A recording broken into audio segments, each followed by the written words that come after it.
Welcome to Friendeavor, the podcast, the weekly podcast where we explore the highs and lows of friendship with your hosts, Danielle and Kayla. As we journey through life, our friendships often evolve and change, ebb and flow, and sometimes even come to an end. Danielle and I are lifelong advocates for the power of friendship, and we are here to guide all of us through the many challenges and joys that come with building and maintaining strong, meaningful connections with those around us. Join us each week as we deep dive into the intricacies of friendship, from navigating conflicts to fostering new relationships and everything in between.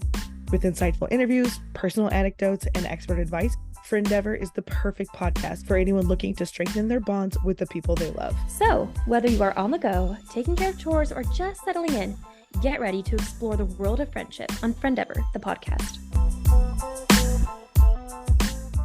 Hello, everyone, and welcome back to Friendeavor. I'm your host, Danielle. And I'm Kayla. And we have two very, very special guests with us here today. Our moms, Yes! Karen Anderson and Kim Horton. And ladies, thank you so much for being with us today. Oh, of course. So happy to be here. We had to dink around with the mics for like 30 minutes, and it's still not fixed. But you know what? The show must go on. And Indeed. We're very excited to have them with us to talk about something very, very specific. Obviously, we are a friendship channel, and we are so put so much emphasis on the fact that friendship is for all ages, not just kids, not just teenagers, not just elders. Should be at every single stage of your life, and we are blessed to have moms that are friends. Yes. And so today we're hoping to get their insight on helping your kids make sure they have safe friendships. But I also want to touch on how important it is for moms to have friendships as well. Absolutely. The strength of friendship. So. We'll just dive on in, and if you guys think of anything, you want to throw in there, let us know. Okay. But Kim, we'll start with you. Why is it important for kids to have good friends, specifically good friends, instead of just like anyone who could be in their circle? Well, it's part of our make. That's what I feel, even for myself. Our family, they can be our friends, and they should be our friends. But I think outside of our family, to have those special friends, even if it's 2 or 6, it's important because you think about that. It's part of our life, and it helps us grow in all areas to have those good friends. And it definitely shapes you. Absolutely. You always want to have a positive influence. Right. Well, even the negative influences shape you, so right. it's the growing in life through, relationships, friendships. Mm-hmm. And turning over to our resident therapist in the house, what when you hear that question, what comes to mind for you? Well, I think it's because we're created to be connected, and if we do not have healthy friendships outside of our marriage or outside of our family, then we have a difficult time getting out of the normal.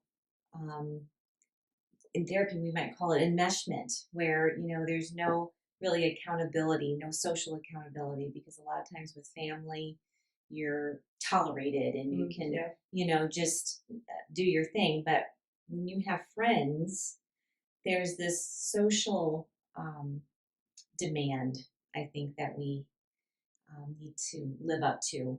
And also, not only that, it's just allowing you to engage in another source. To have that well-rounded view for life. Kayla and I talk about that a lot on the podcast, of how much friendship brings balance. Yeah. Family can obviously raise you to think one way, and it's predominantly a good way, especially in the church. Yeah. However, you could get so, like you said, enmeshed or closed-minded in the way you think that it prevents you from experiencing more of what life has to offer. Right. I mean, relationships outside of my original family of origin has taught me so much of what I am today. Yeah.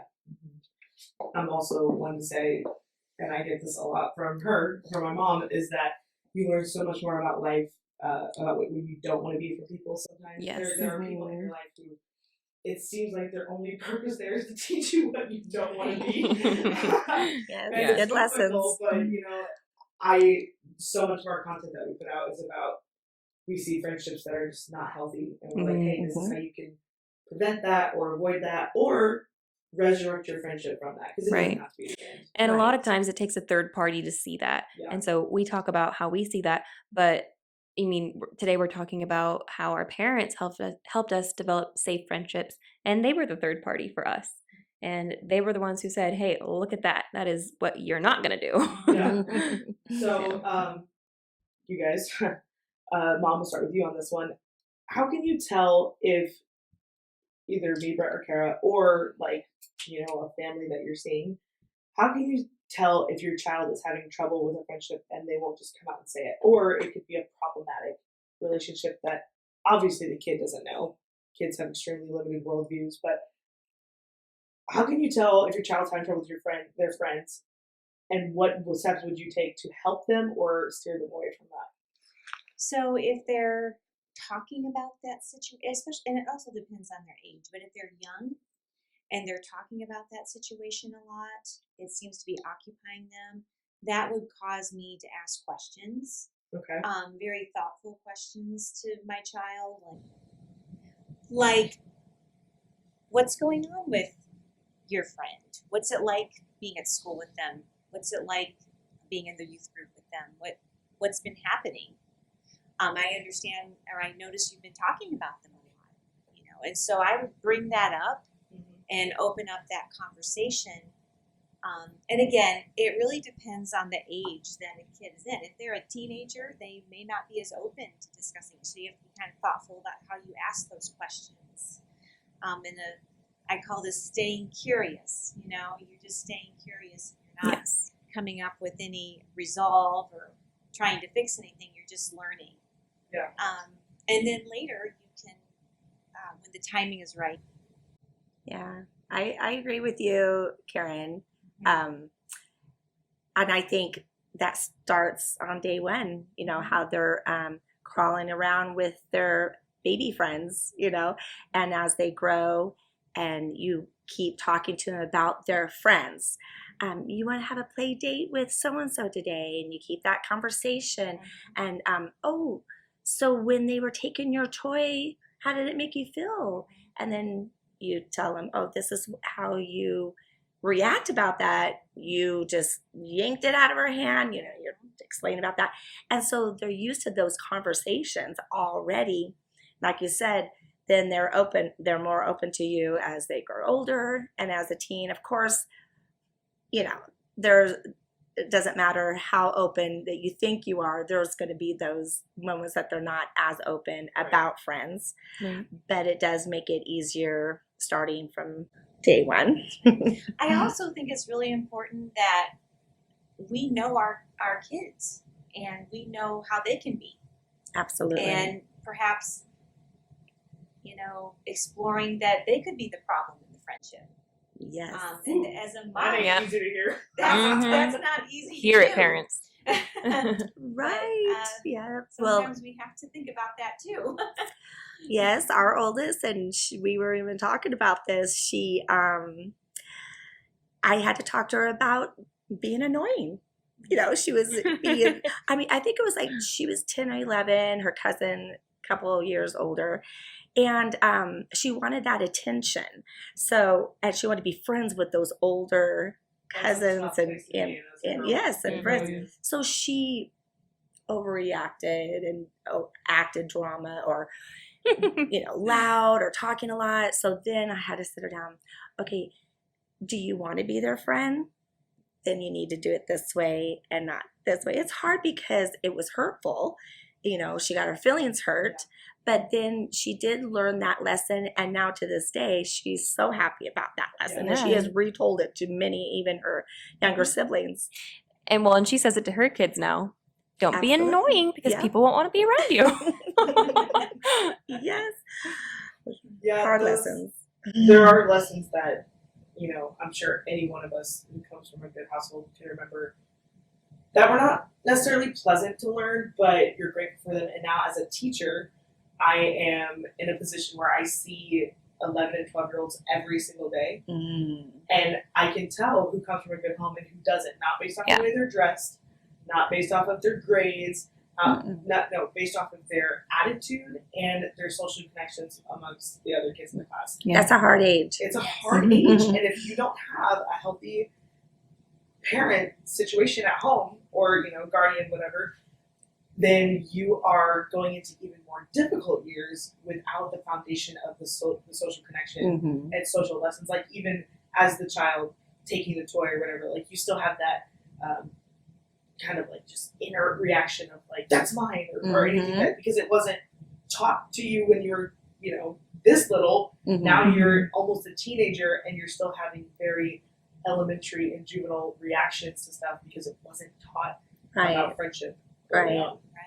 I see it every day, even in a virtual environment. It's crazy. And it's important to have those friends that you can feel comfortable about being part of their village as well. So like when your children are playing together, it's okay to take care of the situation on both sides. And that's the circle of friendship. Because we do need help.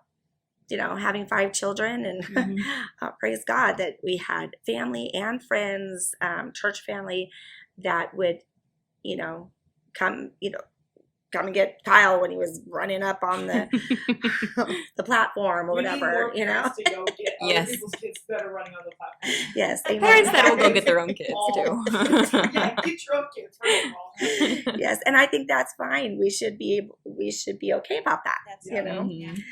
I remember one time when Brett was early teens, maybe not quite 13, there was a situation with a friend of his who was a couple years older than him, and he was really hurting him. He was, it was not a good situation, and as his mom, it was breaking my heart, and, but I told him something along the lines of that day. I said, know how you're feeling right now and don't ever do that to someone else. Ooh, that's good. I remember telling him something along those lines. It wasn't maybe verbatim, but that was the message that I wanted him to get. I know this is really, really hard and this is painful, but don't ever do this to someone else. Yep. That was good. It's a reminder that a lot of people need, not just as a kid, just in general. Yeah. All right, stemming from that point, let's talk about exclusions. Your kids I know I went through this, and sometimes you still struggle with this even as an adult of like, I really, really don't like that person, and I do not want to be around them. Obviously, it's okay to have opinions like that, but you also need to realize when it's like an actual shouldn't be around them versus you're just being mean, right? So if that came up in your home, Kim, how would you have dealt with that? Well, you would think that a situation would be the same for every child, but it's not. It depends on their friends, the age, even have the daughters and then the son at the end. I mean, things were different. Yeah. But yes, we always talked about friendships, and number one, and we all know this, but I'm gonna say it. We pray for our children from day one, right? So we're praying for them every day. We ask God, help us and direct us to bring these children up, for discern. And so God's going to give you those checks and you pray about that. Like, with all of their friends and, God let me know in prayer, or when you come up on a situation, you pick them up from school and they're playing with different friends, or like those conversations you were talking about, Karen, have that conversation with them and ask those questions. And then you can, talk about that situation. It is hard to say, this particular friend, I don't think you need to hang around with them anymore. Right. And just saying that right now just brings back, and it is hurtful, because then you're daughter or your son will, they're looking at you like, what? Right. And I like her. Why this? How could you have more life experience than me? Exactly. Yeah. You know, but it's the way you tell them to. You can't just say, so don't be their friend tomorrow. Stay away from them. You can't do that. Because then that's not teaching them how to have grace. Right. You know, you have grace, but it's okay to say that, like, you know, I want you to hang around with other friends, this so-and-so friend, and when they come around, don't turn around and walk away, but you're not going to hang around with them after school, or, you know, have the sleepover or whatever, which I always had the sleepovers at my house, you know, so I could, you know, I just open my house all the time, and I like to check everything out and make sure that Monitor. Absolutely, you know. You really weren't black and white, Mama, about stuff like that, like putting distance between us and a friend that wasn't really having a good impact on us. I can remember a specific situation when I was probably 15, but you were monitoring our texts between me and a friend, and she was pretty much bullying me, and I was letting her walk all over me, but I couldn't see it. I was just like, oh, we're just in an argument, Mama, it's fine. And you're like, no, this is absolutely not okay. But you weren't so black and white in that you didn't just immediately make me cut her off and block her on everything and never talk to her again. It was really evident. She grew up in a single parent household. So it was very evident that she needed some kind of help, but you didn't want her to damage me along the way. And so I remember what you did is you said, I can't call her, and I can only text her when you're able to see the text. And you invited her out to lunch with us after church one day, and it was me, you, and her. That way you could hang out with us. Yes. And we're not alone, and so you see what's going on. And, you know, as you began to minister to her and you were around during all of our conversations, we kind of grew that friendship back again to the point where we were friends that could go and hang out without you, because you helped her. Yeah, I bet in a broken home too, or a single parent home, she needed a sense of control, power, something that she can manage, and you happen to be the flavor of the week for that. And thank God you had a mom who helped you take care of that, and in the process help that girl as well. So that's really an amazing testimony. Exclusions, inclusions, Mom, what do you think? The only thing that comes to mind that I would add is, you know, when I am and have seen other kids that you guys were hanging out with, and they were doing or saying things or behaving in a way that I didn't really want, influencing you. I remember asking, what do you think about the way so-and-so, you know, was acting? What do you think about the way they were talking to the other people? And we would have those conversations. And that's when we would draw a boundary, right? And that's when we would, you know, learn from that. And it was out there then, right? It was exposed. It wasn't something we were just ignoring when we were addressing it.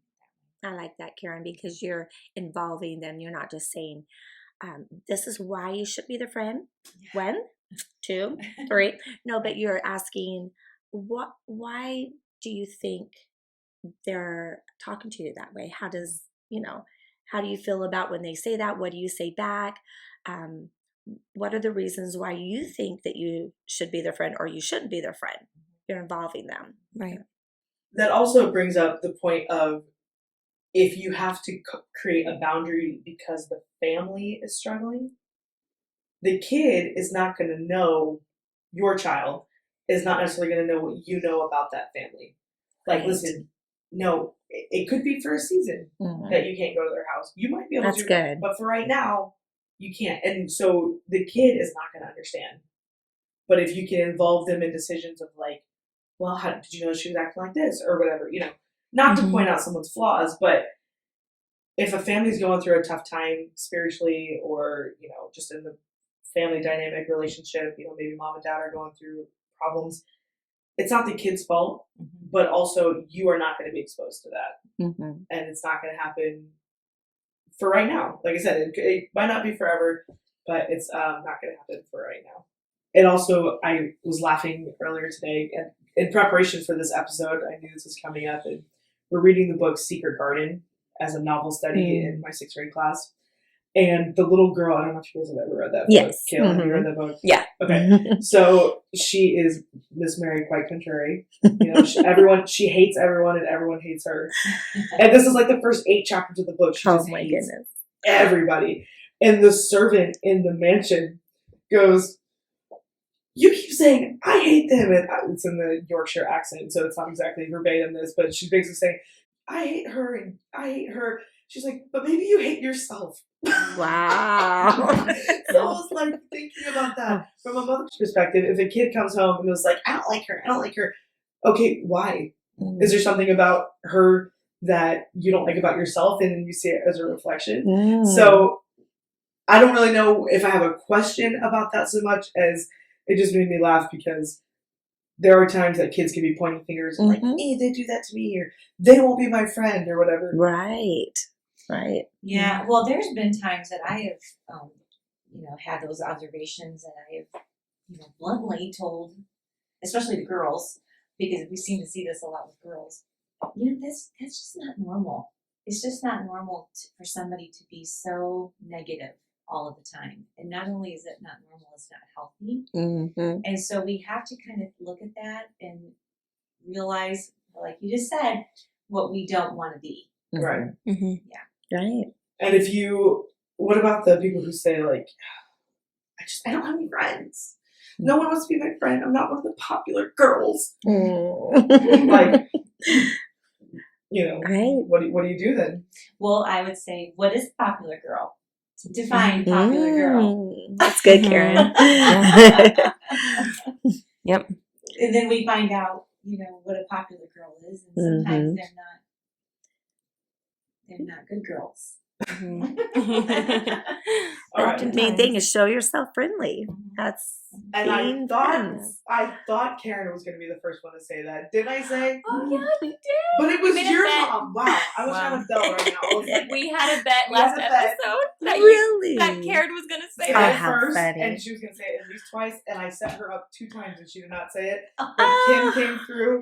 Well, Karen and I are friends, so we think got the same I way. cannot tell you how many times I was like, yeah, they just don't want to be my friend. And she'd be like, well, he who has friends must show himself friendly. And I'm like, don't tell me that. I'm like, I don't want to hear that right now. And be a friend to somebody who doesn't have any friends. Yeah. Mhm. I wasn't there then, but I was also like, when you're a kid, there's just the upper echelons of friends who you always wanted to be a part of. And again, from a bird's eye view of a mother, like a kid doesn't have that. So anyways, but yes, you're correct. If you want to have friends, you gotta go out and try to make friends. Right. Yeah. All right. So Good job, if a parent came to you, and I know actually both of you guys, this has happened to before. Parent comes to you, sets up a situation, and they need your help. They're like, listen, Kayla and I were a little bit tooting our own horns last week because we're telling them, we're saying, they're coming on the podcast, and it's the fruit. It's the fruit. You can see the fruit, and we are the fruit. Yeah. So it was a little bit, Stay in our horns. it was a little bit ridiculous, but basically, people will come to you guys because your kids are successful and grown up, and hey, we've made it this far, right? Yeah. So a parent comes to you needing help.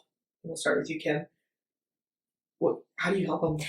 I have a funny story. If you want to think about your answer, I can tell the story. Okay. Go for it, Kayla. Okay, so I remember I couldn't have been older than 12. I was definitely very young. But we were in the foyer, and me, Daddy, all my siblings were waiting on you to finish ministering to someone in the foyer, as we often did. And you were talking to a parent, and I remember she was just crying talking to you.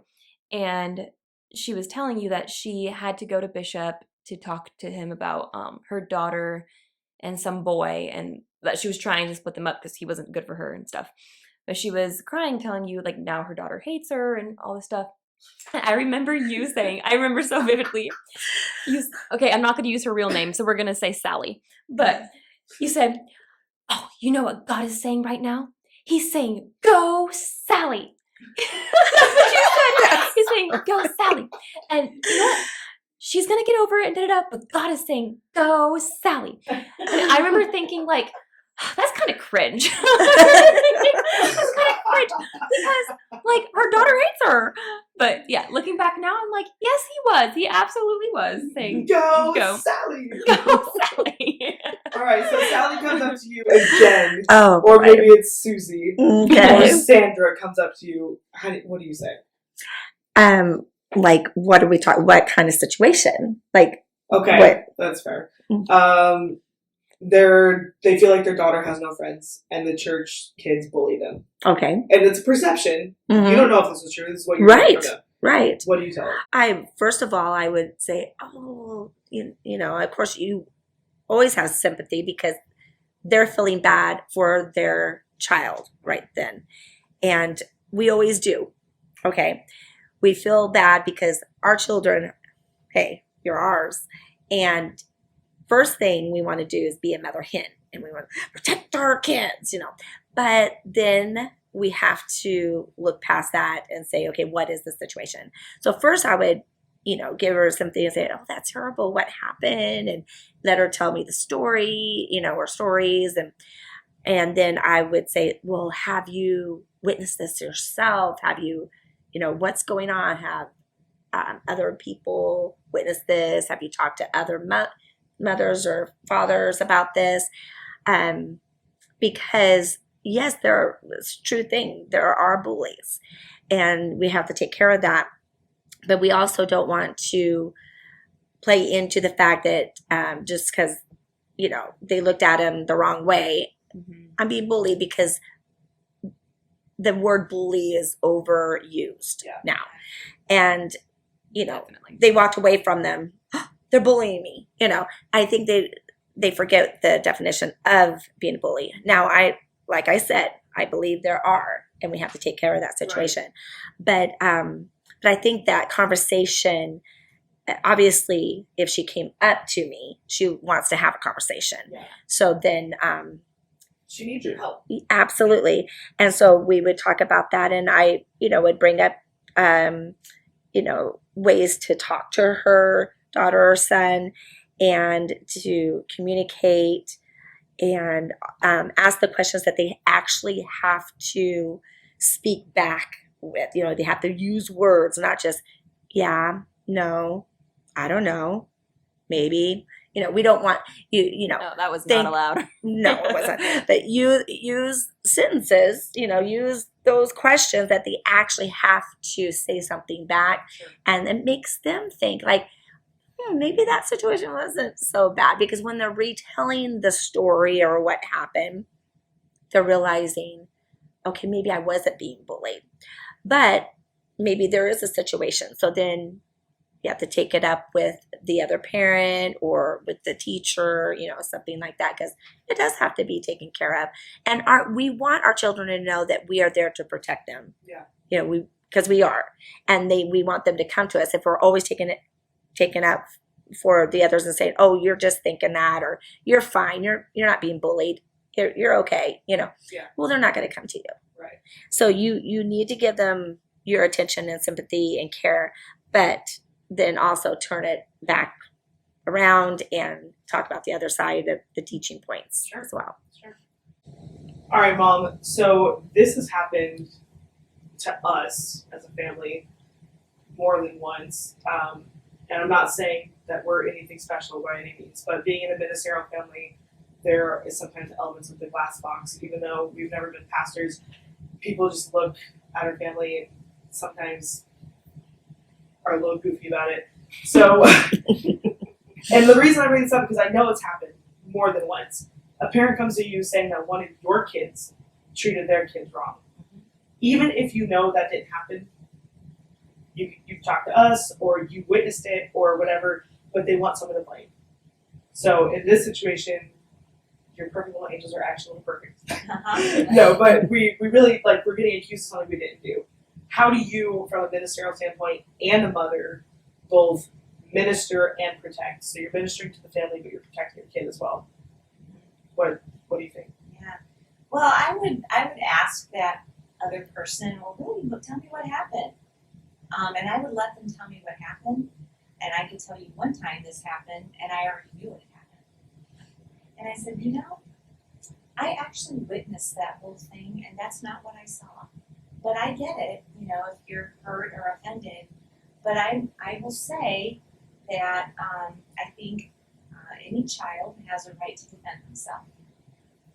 And if they have the self-esteem and the ability to do it on their own without their parent, then I encourage that no matter what their status is. Yeah. But as parents, we have to teach our kids the right way to do that and not be a bully, right? And to be compassionate and to have self-awareness and to avoid those types of situations if they can. But you're exactly right. There are times that things like that happen, but Situations are ticking through my mind right now. Yeah. I just sparked this whole flurry of thought in my own brain about this, but yeah, it's triggering me all over again. I know exactly what you're talking about, and you're right. This has happened. I don't think this has happened with Kara, but for you and Brett, you've been in the hot seats. That tracks. We do it to ourselves. Yeah. But so I'll just put it this way: I'm not going to put my child on the line for anybody. And people sometimes expect you to. Yeah, that won't. They happen. expect you to take down, like, take your kid down a peg or something, just to make themselves feel better. No. Like, yeah, I'm here to minister and I'm here to help, but hey, the salvation of my kids is first. And I can tell you that if she had, taken their side, so to speak, I would not have a trust with her. Right. Right? Yeah, right. I wouldn't have a trust with her. But thank God that wasn't how it happened. So I didn't expect you off of this. No, that's Right, good. yeah. That was needed, Danielle. Yeah, that's good because you're exactly right. My relationship with my children is more important than Your feelings. right. and making sure that somebody else's feelings are, not hurt, I guess. Yeah. Of course, we do whatever we can to avoid that. Right. But at the end of the day, my kids have to trust me, and they have to know that I'm in their corner. Absolutely. Right. And I mean, I'm not a parent, so I don't know. But I feel like one of the ways you do that is by not overreacting and not jumping to conclusions. Because if you do those things, your kid is not going to run to you with trouble. Right. We've heard that saying, like, I want my kid to come to me, I am messing this up.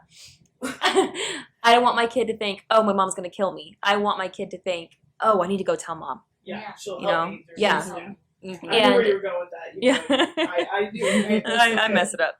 But yeah, I remember my mom telling us all the time, I want to be able to say I already knew about this. So Right. when something happens, even if it's shameful, even if maybe you were in the wrong, but I want to say that I already knew about it. So you better tell me. You better be telling me before someone else does. Right. Yeah. Yeah, and you're able, not that you need to like spin it or anything, but you're able to say this is exactly what happened, so that when the emotions of the other side come into play, it's not just like trying to sort out who was telling the truth. Yeah. Then you got the two situations, or the same situation, both sides of the coin, together to figure out what actually happened. And Right. again, all the while protecting your relationship with your kids and protecting your kids Right. themselves. Yeah. There's been times too that, if I didn't have an answer like I just described, I have said, okay, well that's fine. Your child doesn't have to hang out with mine. I've said that too. They don't have to hang out together. Because it's all going to be different. There a situation, like I said, daughters and sons, different. Right. It's funny, Kyle and a friend, they were fighting, they were hurting each other, and the bullying thing, and Kyle would tell me about it, and we're like trying to work it out. And it was great because his friend's mother was just awesome, because she wanted to get that worked out, because she knew that her son hurt Kyle, right? Well, I could have just said, well, I don't want Kyle, you're not going to hang around with them anymore. Right. But I'm so glad that we didn't do that, because they're good friends, and we are good friends to this day. And you taught them conflict resolution in the process. Oh, we did. And they laugh now. They were in kindergarten, Kyle and Sam. And, but what a friendship that they would have lost. And then, the moms, Felicia and I are great friends. So we would have lost that friendship. And if you guys chose to be immature and weird about it, then that would have driven a wedge between them and you guys. Yeah. But since you guys decided to be adults and mothers, and decided to be mature, then it just flourished into two sets of great friendships. Right. Yeah. There was a woman. This is so dumb. But I was furious when this happened, because I was like, that is the most petty thing I've ever heard of in my life. So we were at church, and me and her daughter were talking, and they had pre-service prayer. And so we've told this story on the pod before. Okay, yeah. Well, you're going to hear it again. I don't even know if she remembers Take two? this, but it was pre-service prayer, and it wasn't yet. It was going to start in 5 minutes. And the mom comes by and tells her daughter, but then also looks at me and makes a point to be like you're stopping her from praying. And she's like, it's pre-service prayer, get in there.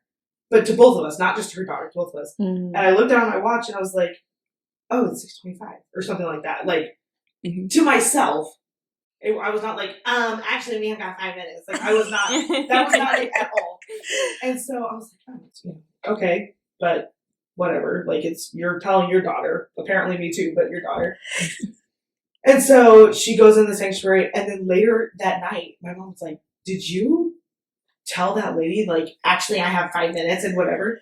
She had gone to my mom to tell me that I was being sassy and being disrespectful to her when she was trying to teach her daughter how to pray. Can you believe that? Do you know that? No. Okay. But when we get off the air, I will tell you who it was. Yeah, that's not the story I was thinking of. But. No. I was like, are you kidding me? Because that is not what happened. But she was looking for a reason. I mean, clearly, right? There's no other reason that you would go to someone's mom to tell on them if you didn't actively want something to happen to them, right? She wasn't actually teaching her daughter how to pray. She was trying to be controlling, and the fact that I looked down at my watch to see what time it was after she said, oh, it's time. Yeah. So that was just an instance that, what were you talking about? Oh, I was talking about another story that you've told before. Okay. Yeah. If it fits, go ahead and remind me. I'll tell it again too. Not really. In situations like that, though, I'll just add, I think culture has a lot to do with a lot of things. And if that happened in a different part of our lives, some people don't do well with seeing a child with confidence. They look at that as, True that. they look at that as disrespectful, or, and that's probably what that stemmed from. I just see it differently. Because I wasn't like, I didn't like cow and be like, oh, yes ma'am, and then run in the sanctuary. Yeah. I checked for myself, because I was always in pre-service prayer. It's like, oh, did I miss it? It was like, and then she beelined to Karen Anderson and said, bless God, your daughter is corrupting mine. Yeah. I feel like for parents, and correct me if I'm wrong, but I feel like it can be hard sometimes to, I feel like it can be tempting to just tell your kids to cut off other kids because their parents are problematic. And it can be easier to not have to deal with them and not have to deal with the parent, but I mean, we can't judge kids off their parents' actions. Right. I remember one time you were dealing with another situation in the foyer and talking to a mom. A lot of action. Yeah, talking to a mom. But we were on our way home in the car, and you were talking quietly to Daddy in the front seat, but I had to stick my nose in and be nosy. Let me ask you something. Why do they pretend like we can't hear them? Yeah, they really do. She was like this. Mm-hmm. I'm like, first of all, your hand is pointing our direction, and we can both read your lips and hear you. Yeah. The front of the car is 16 inches away. We Okay. And we did, and I did. Yeah. But, Yes. Yeah. So, and we were asking you, what were you talking about? What were you talking about? Because we knew it was not like a fun conversation. We could just tell. And you're like, well, I'll tell you later. But you were like whispering to Daddy, telling him. And you told him that this parent told you that it's clear that her kids are on your kid's blacklist. And I remember saying, what's a blacklist?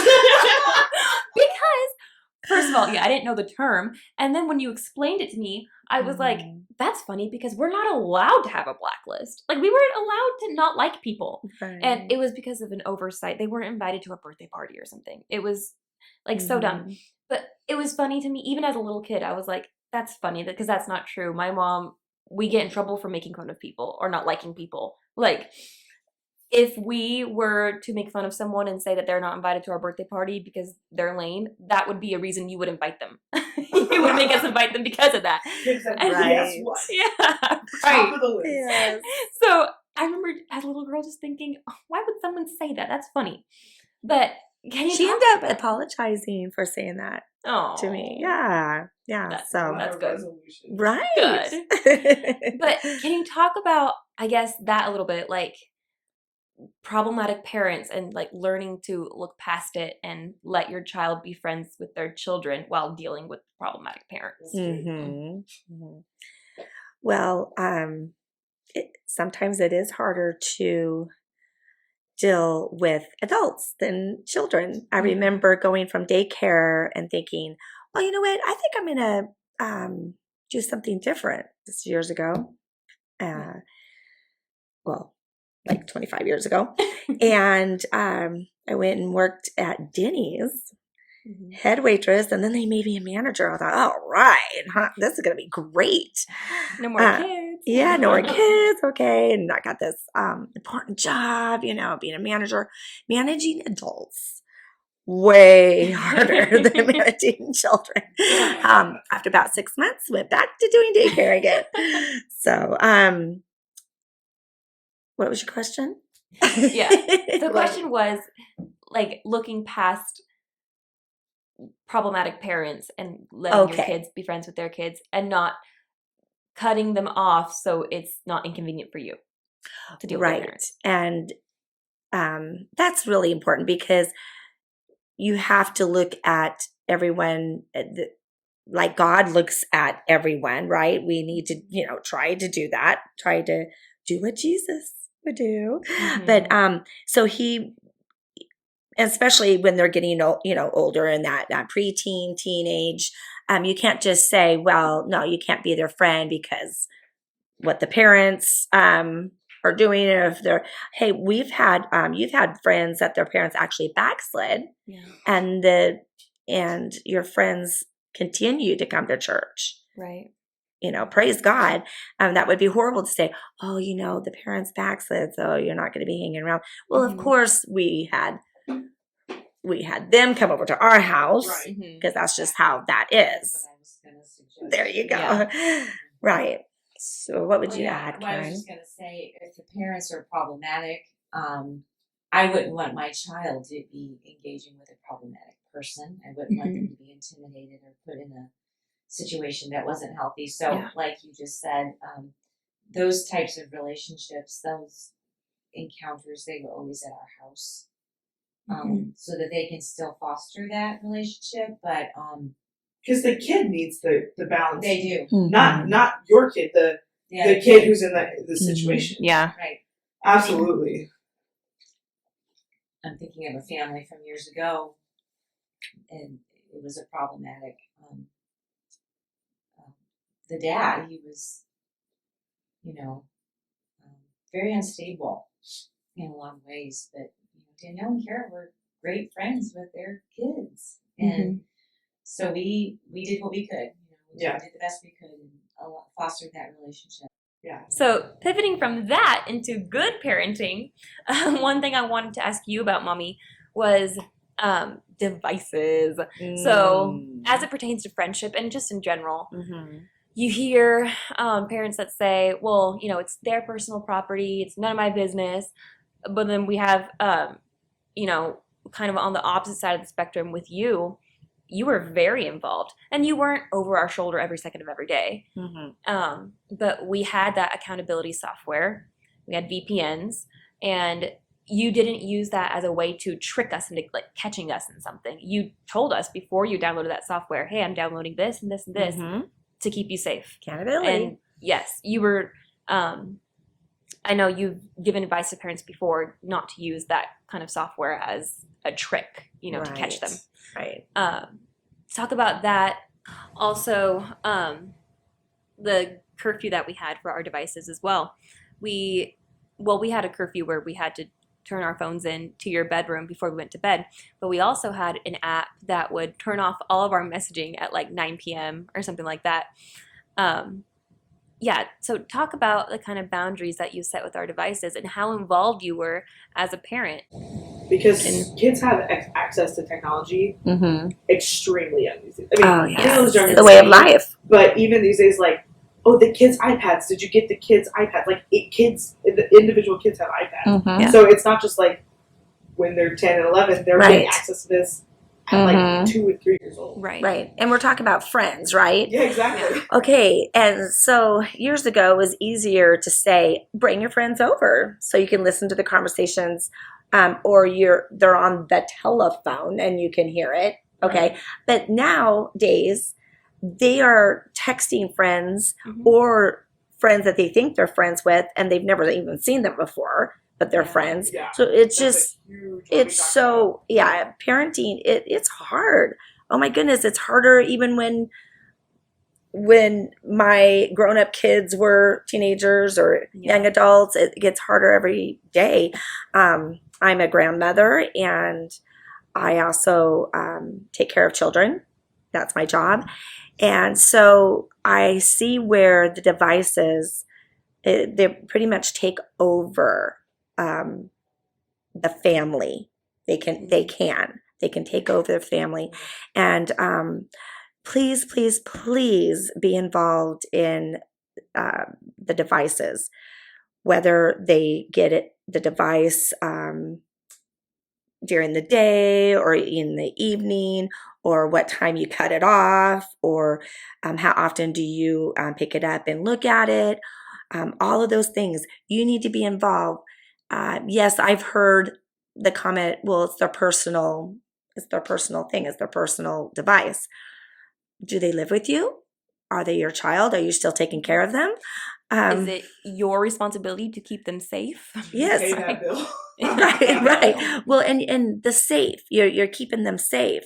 Right. Do you let them go to bed with something that's going to catch on fire? No. Right. So you don't let them take their phone to bed with them. Right. That's my opinion, and I'm very strong on that. People know that I'm very strong on it.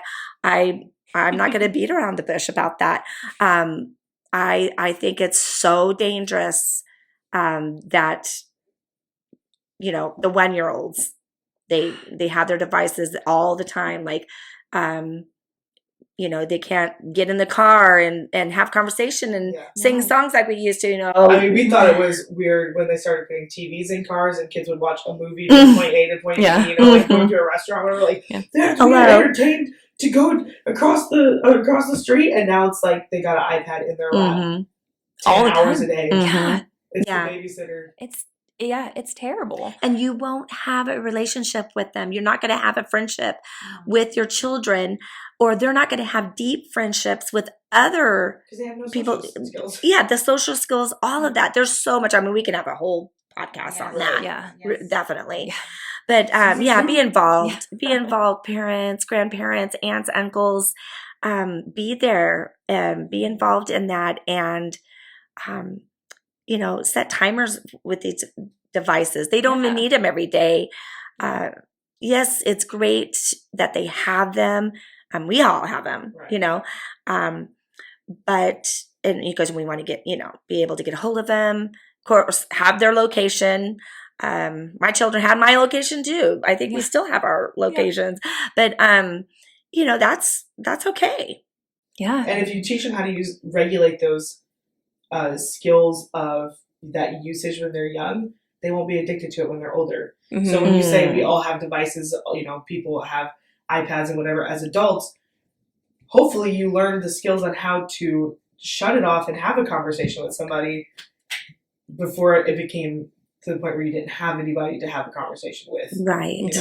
I think Carissa, when she was on the podcast, talked about how, and if it was on the podcast, I've heard her say it before, about how, husbands and wives will lose communication aspects because they're on their devices. Even if they're together, they're not talking to each other. Yeah. And so device use, if it's taught correctly when they're younger, it won't become a problem when they're older. Right. And I feel like you can help your child in a way that's not overbearing, right? You Absolutely. You don't have to be like, this is my house, therefore you do it. You can be like, this is why we do it. Yes. And so, Mom, I wanted to turn it over to you about the different ways that a parent can approach helping their child. Yeah. In that situation or any other. Yeah. Well, the thing is, we tend to parent the way we were parented. And when you're thinking about parenting styles, there's 4 of them. But we really need to be striving to be good, authoritative parents. That's very close to the word authoritarian parent, but authoritarian parents are kind of bullies. It's do as I say, not as I do. It's having too high of expectations for the child and not giving them the resources to meet those expectations. Where authoritative parenting, they have boundaries, they have high expectations, but they give their child the resources to meet those expectations. They give them the tools to. I remember when Brett was about 16. He had the opportunity to go to high school in the morning and to community college in the afternoon. And by the time he graduated from high school, he was also going to be almost finished with his associate's degree. And it was free, right? It was free. But he had to have transportation to the community college. And so we helped him get a vehicle that wasn't very attractive, but it was a vehicle. And it ran. And we paid for his insurance, and we paid for most of his gas because I wanted him to be successful. And I had a peer criticize me for that. We expect our kids to pay for their insurance and their things and all that. I said, well, I want my son to be successful. And I said, I want to give him the tools to be successful. And I said, what a beautiful opportunity he has before him right now. Yeah. So to be able to have, a safe place in authoritative parenting, a safe place for your kid to fall on their face when they are exploring the world. Not an I told you so situation. A safe place for them, like I said, to fall on their face, even when you see that they're about to fall on their face. That's so good. To be able to give them the opportunity to be vulnerable, and let them know that that's okay to be vulnerable. That is hopefully going to foster good relationships for them and a balance in their life. And which will only help when it comes time for them to build their own friendships. Right. Absolutely. I can't, as I get older, and I'm not that old, but as I get older, you hear the word balance a lot, and it seems like a cop-out. But if you don't have it, you are sunk. Mm. You're sunk. Especially in Mhm. parenting. Yeah. I mean, I've had friends that their parents are such helicopter parents that my friends ended up rebelling because it was just Oh yeah. too much. Right. Yeah. And then Right. I've parents seen who it so just many times. aren't involved at all. And so the kids have no direction. And Mhm. so I think you both have done a very great job with balance. Yeah. Oh, For Yeah. sure. Oh, thank you. The balance of the parents and the kids, the balance of ministry and life, the balance. There's just literally every facet, from the meal on your table to making sure that, yes, church ran late, but school is still at 8:00. Mhm. You know, how many times Mhm. have we heard, oh, well, we had a late night at church last night, so we got here as soon as we could. That's not balance. Right.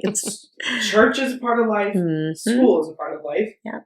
And sometimes they bleed over into each other, but it's still balance. Like that's just part of it. Mhm. You know, you still got to get up and go to work the next day. You went to go to your boss and like, 161 people got the Holy Ghost last night, and I just needed to sleep in this morning because the afterglow was so strong. Your boss would be like, "That's amazing, you're fired."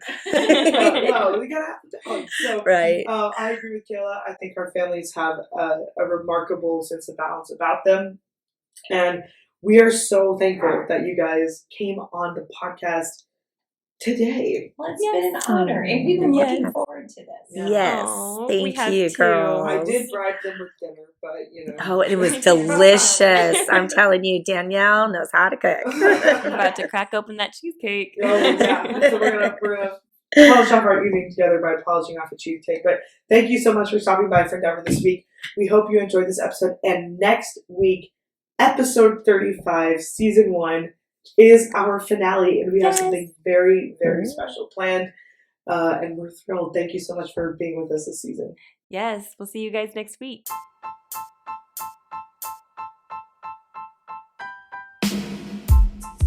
Thank you so much for listening to this week's episode of Friendeavor the podcast. Don't forget to subscribe wherever you get your podcasts. And if you enjoyed today's content, leave a review and share with a friend. You can find the show notes on our website, www.friendeavor.net, and in the description of this episode. Friendship is a journey. It's an endeavor. We'll see you next time on Friendeavor.